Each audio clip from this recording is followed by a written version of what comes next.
తర్వాత పిల్లేళ్ళు, మంగళసూత్రాలు ఇవన్నీ టీటీడీ తరపున ఇచ్చేవాళ్ళు. అప్పట్లో ఇచ్చి ఒక్కొక్కళ్ళ తరపున 25 మందికి భోజనాలు మొదట్లో, తర్వాత 50 మందికి భోజనాలు కూపన్లు ఇస్తారు.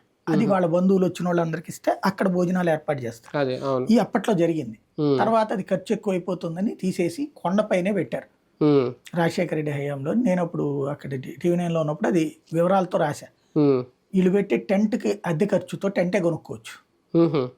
లేదంటే గనక ఒక్కొక్క జంటకి కొన్ని చోట్ల పెళ్లిళ్ళు అయితే 15 లక్షల దాకా కూడా ఖర్చు అయినట్టే రికార్డు. అంటే అక్కడ 1.5 2 కోట్లు ఖర్చు అనుకున్నారు, ఒక చోట అయిందని బిల్లు పెడతారు. ఆ మొత్తానికి కలిపి అక్కడ పెళ్లిళ్ళు అయింది 10 మందిదే.